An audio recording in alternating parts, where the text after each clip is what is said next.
Uh, Alhamdulillahirabbil alamin, kita semua insya Allah sehat hari ini. Walaupun Pati saat ini menduduki yang tertinggi di Jawa Tengah, dan Jawa Tengah itu penyumbang COVID, yang meninggal COVID terbesar 2 hari kemarin. Semoga segera berakhir ya. Baik kawan-kawan, ini untuk materi yang selanjutnya kita akan belajar sinematografi, videografi. Ya. Mungkin di Pak Soleh sudah ada ya di sinematografi secara kamera, secara ini, tapi ini secara produksi. Ini akan kita bahas dan ini akan menjadi materi pegangan kita bersama di dalam produksi sinematografi maupun videografi. Ya. Nah, di dalam proses sinematografi dan videografi itu ada beberapa tahapan yang harus dilalui. Ya. Yang pertama adalah materi. Ya, materi. Di mana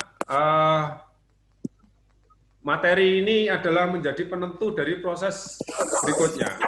Kalau kita lihat di sini, materi digambarkan buku. Ya, jadi kita memang harus mau membaca, kita harus mau studi, kita mau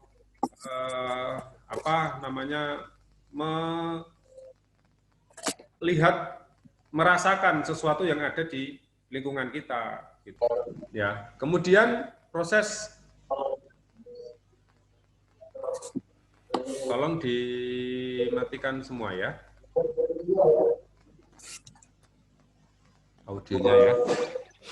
Nah, saya matikan.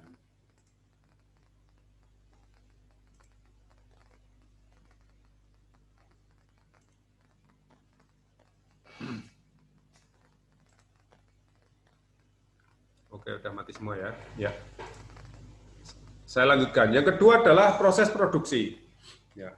Ya, materi tadi itu kita gambarkan sebagai praproduksi. Jadi mau nulis, mau melakukan sesuatu, mau merencanakan, kemudian melakukan yang berikutnya adalah proses produksi. Ya, proses produksi itu ya merekam gambar, ya pakai kamera tentunya, karena kita merekam videografi atau sinematografi.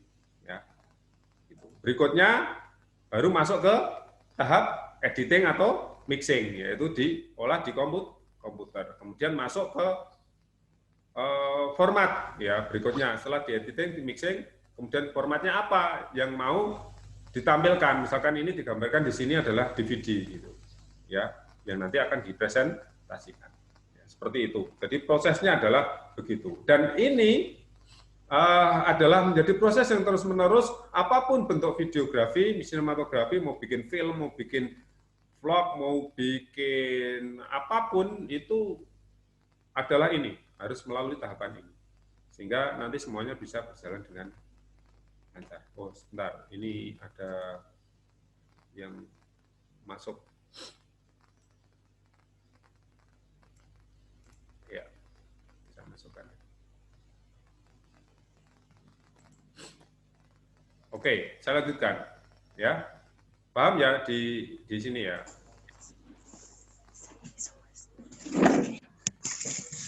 Oh, Selviana Intan Sari baru masuk ya? Ya, selamat bergabung. Iya, Pak. Oke, nah ini saya lanjutkan materi berikutnya. Ini slide berikutnya. Nah, di dalam produksi sinematografi, videografi, itu adalah merupakan kolaborasi kerja berbagai profesi. Ya, ini di sini kita sudah masuk di ini, namanya kolaborasi kerja berbagai profesi. Karena seyogianya memang di dalam produksi sinematografi, videografi itu kita tidak bisa sendiri untuk menghasilkan hasil yang profesional.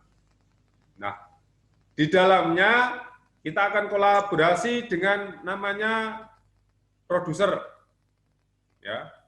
Kemudian penulis naskah. Ya. Kalau produser itu ya sebagai yang bisa mengatakan membiayai ya, membiayai apa namanya produksi kita, itu produser. Tapi bukan hanya membiayai saja, sebetulnya ada yang namanya nanti kalau produser itu adalah di tim perencana ya. Tapi yang manajemen produksi itu ada di produser. Kemudian penulis naskah, ya, pasti penulis naskah ini menjadi inti. Ya. Sutradara, ya, tidak usah saya jelaskan ya. Kameramen, ya, tentunya pasti pakai. Kemudian audio operator, ya, lighting operator, ya, lighting itu lampu, penata cahaya. Editor pasti, ya, penata artistik dan lain-lain. Ya. Itu bagian minimal ya dari sebuah kolaborasi yang akan muncul, ya, yang secara profesional. Tapi paling tidak biasanya ada satu ikatan kru di situ, bisa sutradara sebagai kameramen sebagai sutradara jadi satu orang, audio operator sekalipun lighting, nah, kemudian ada editor, ada penulis naskah, ya seperti itu. Nah, di dalam kolaborasi kerja berbagai profesi ini dituntut tanggung jawab profesi yang disiplin, ya, disiplin. Kenapa? Karena kalau tidak ada satu maka tidak akan jalan. Bagaimana kita mau syuting kalau kameramennya itu belum ada? Bagaimana kita mau syuting kalau audio operatornya itu belum ada? Alatnya juga masih dibawa oleh audio operator itu misalkan. Ya kita nggak bisa. Ya. Maka memang harus disiplin, harus bareng-bareng disiplin. Kemudian ini yang paling penting ada 3A di dalam kolaborasi kerja berbagai profesi, yaitu harus saling asih, asah dan asuh. Ya, saling asih, asah dan asuh. Dibolak-balik juga tidak apa-apa. Ya, tapi itu yang menjadi kunci ada 3A, saling asih, asah dan asuh. Ya. Oke, saya lanjutkan ya. Nanti kalau ada pertanyaan silakan nanti. Nah, di dalam kita membuat program sinematografi itu ada batasan ruang dan waktu karena kita dibatasi dengan namanya durasi. Ya, pasti kita catatannya di situ. Kita mau membuat apapun, pasti yang pertama kali di program sinematografi atau videografi itu adalah di durasi. Durasinya mau berapa? Ya. Dengan durasi itu, maka kita bisa manajemen apa yang harus kita tampilkan dalam durasi tersebut. Kalau durasinya pendek, berarti bagaimana kita menyampaikan sesuatu itu dengan waktu yang pendek, tetapi pesan itu sampai. Ya. Kalau panjang, ya bagaimana pesan itu bisa diatur sehingga pesan itu betul-betul bisa tertanam kepada para penonton. Nah, batasan apa yang muncul? Yaitu yang pertama adalah untuk memunculkan yaitu syarat visual yang baik. Ya, visual yang baik itu yang pertama adalah visible, ya, mudah dilihat. Jadi kalau sudah tampil di layar itu harus yang mudah dilihat. Ya boleh sedikit-sedikit agak kabur, tapi jangan lama-lama. Langsung saja bisa dilihat. Misalkan masa mau apa? Blur 1 jam, baru nanti clear-nya 1 menit, kan enggak seru ya. Oh ya biar penasaran Pak, kan penasaran selama 1 jam, enggak gitu ya, karena di sini sudah ada batasannya. Yang berikutnya adalah interesting. Jadi visual itu harus interesting, harus menarik yang muncul. Ya. Kemudian yang ketiga adalah simple, sederhana. Ya, tidak usah neko-neko, sederhana saja. Mungkin iklan pandemi corona kemarin itu ya sederhana ya pada ditampilkannya, itu keren itu, idenya keren-keren. Saya yang paling ingat itu ini, ada yang bikin video pakai masker loh. Kamu kok pakai, intinya gini, kamu kok pakai maskernya kayak gitu? Iya, kan saya disuruh tugasnya itu membuat masker sesuai dengan pekerjaan orang tua kita. Lah kok kayak apa? Tahu wong tua aku main dadu ya aku pakai ini. Nah, dia pakai apa namanya? Pakai batok itu ya. Anda lihat ya, batok terus dipakai masker. Nah, itu keren itu, idenya keren sekali. Ya. Nah, itu sederhana. Ya, kemudian yang berikutnya adalah useful, berguna. Ya, harus berguna. Ngapain bikin video tidak berguna? Ya, makanya harus direncanakan. Kemudian yang berikutnya akurat. Nah, ini setelah berguna harus akurat atau akurat, ya, harus sesuai dengan bidikan. Kalau sekarang pas masa seperti ini kampanye masker, ya bikin masker dan harus benar, harus akurat. Ya, akurat itu harus sesuai dengan pakemnya. Ya, pakai masker yang betul itu seperti apa. Berikutnya legitimate atau logis. Ya, kalau di videografi harus logis, harus nyata, tidak seperti di animasi. Ya, animasi kan si siapa Tom ya kepidak terus gepeng ya balik urip neh gitu. Enggak ada, di kita enggak, ya. Kemudian yang terakhir adalah terstruktur ya atau tersusun. Ya, semuanya ada tahapan-tahapannya. Jadi tidak asal kita membuat. Kurnia mau masuk ini. Ya. Kurnia bisa masuk dulu ya. Ya Kurnia, selamat datang. Kurnia. Ya, alhamdulillah. Berarti udah gabung semua ini ya. Tinggal 2 yang belum gabung. Kita 24 orang. Oke, itu untuk batasan ruang dan waktu. Dan jelas digambarkan di bawah bahwa informasi, pesan, materi harus selektif, ya, harus selektif. Jadi apa namanya yang muncul itu adalah sesuatu yang penting, bermanfaat dan menarik. Penting, manfaat dan menarik, ya. Oke. Nah, sampai di sini mungkin ada pertanyaan, silakan. Saya kembali dulu. Silakan yang tanya. Mengerti ya? Saya lanjutkan kalau begitu. Ya. Tadi sudah kita sampaikan bahwa materi itu menjadi sesuatu yang sangat penting. Ya. Di sini dilihatkan bahwa kita butuh data. Ya. Data itu ya informasi yang akurat tentang apa saja. Walaupun kita bikinnya itu film fiksi, tapi kita juga butuh data yang real. Gitu. Sehingga kita bisa membuat suatu video, suatu cerita yang meyakinkan.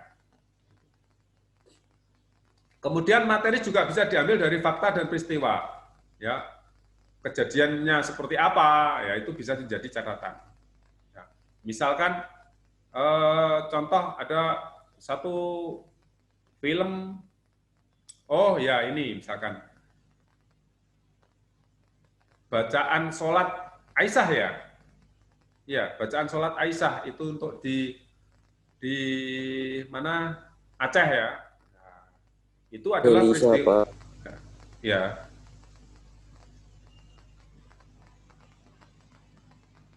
Oke, ini ada peringatan ya 10 menit lagi berhenti ya. Tapi saya sudah coba bikin requiring ya. Semoga nanti bisa lanjut tanpa kita harus berhenti.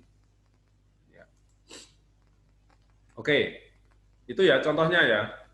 Kemudian yang berikutnya materi akan memunculkan ide atau gagasan. Ya, ide atau gagasan mau membuat apa dengan adanya materi itu. Jadi memicu adanya gagasan. Ya contoh itu peristiwa di Aceh itu membuat ide gagasannya membuat film Aisyah apa namanya? Hafalan surat Aisyah kalau tidak salah ya. atau siapa namanya saya lupa. Kemudian contoh yang mungkin film lagi hit sekarang, film pendek apa ya, Tile ya. Tile itu juga berdasarkan fakta dan peristiwa yang dilihat oleh penulis naskah sehari-hari di Yogyakarta, tepatnya di Gunung Kidul mana ya, Bantul ya, di Bantul ya, itu melihat itu sebenarnya ya sama di Pati kan gitu, sing omahe kidul daerah Beketul ada nggak? Nah itu kan naik truk juga kan ke sini ke rumah sakit. Nah itu yang dikaji ya teman-teman.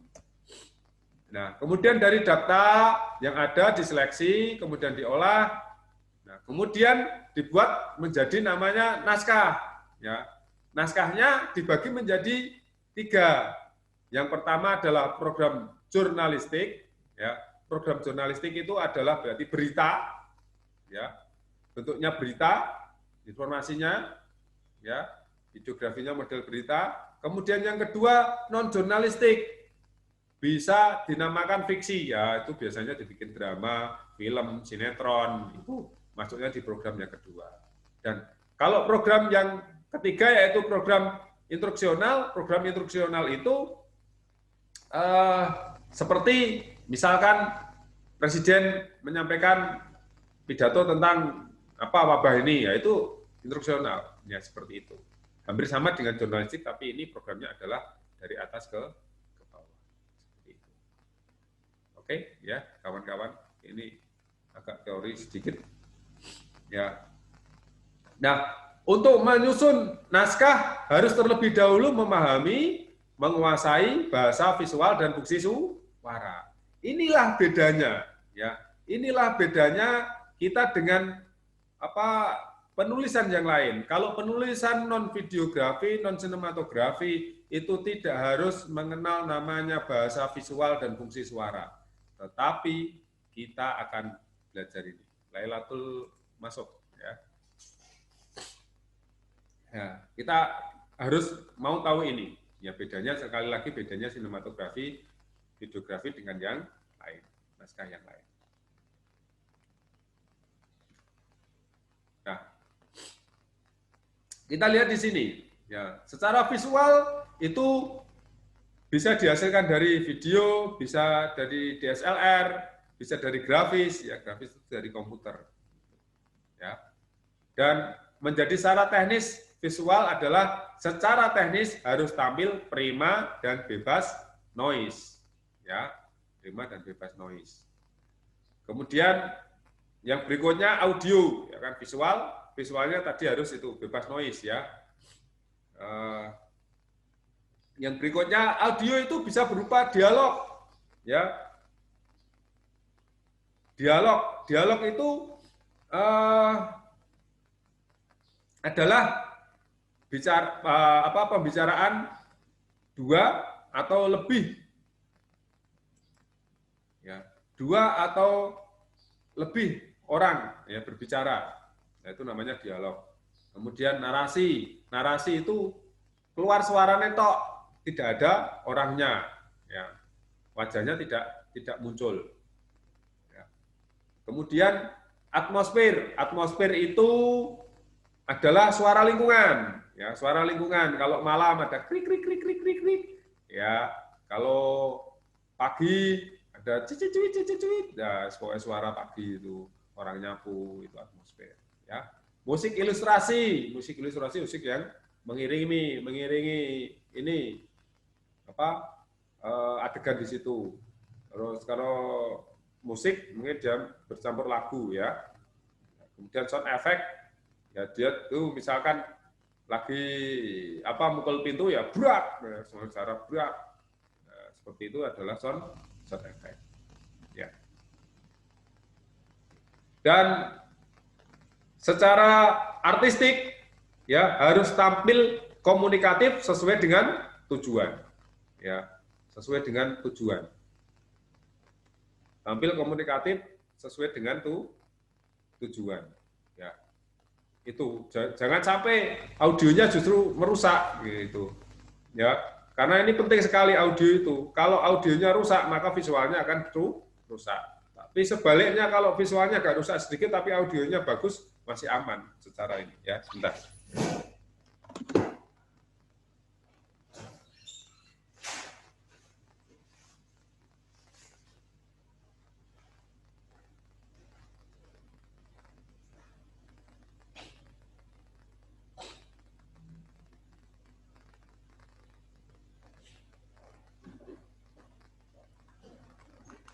Oke, maaf.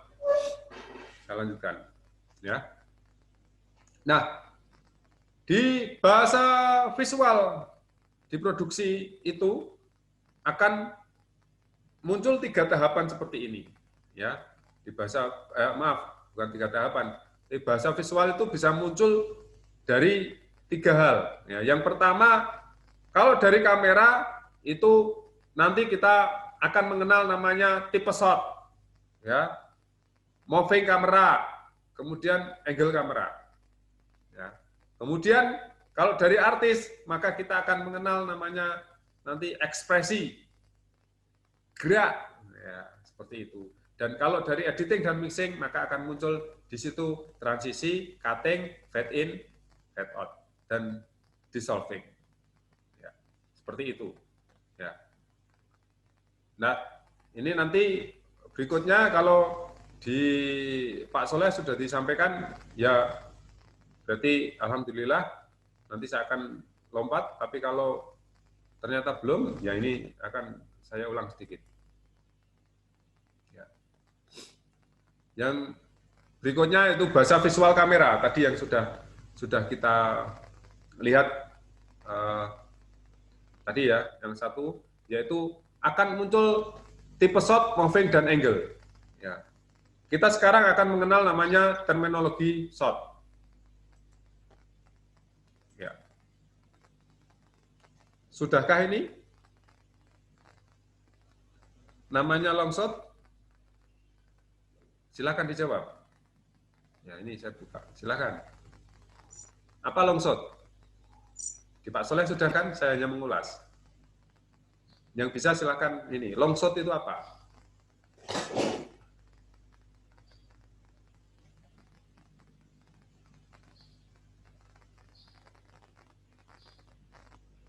Long shot? Yang mau jawab silakan. Ini saya catat nanti apa yang jawab. Saya akan kasih poin. Kalau misalnya salah gimana, Pak? Ya enggak apa-apa. Kalau nggak salah longshot itu pengambilan kameranya dari jarak yang jauh tetapi objeknya pada orang tertentu. Oke, terima kasih Aditya. Ya, yang lain silakan. Sebelum saya buka gambarnya. Oh, ini Aditya ini baru masuk loh. Jangan kalah yang lain. Nuha.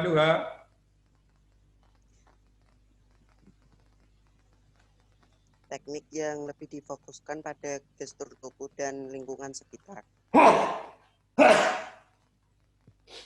Oke, saya simpan dulu ya. Terima kasih Nuha. Yang lain? Tidak usah saya tunjuk. Pak. Nah, ya. Maksud adalah pengambilan gambar dari jarak jauh yang jauh hingga dapat menampilkan 2-3 orang dengan menampilkan background dan area background sempit. Oke, saya simpan dulu. Nanti yang betul siapa? Yang lain? Satu lagi.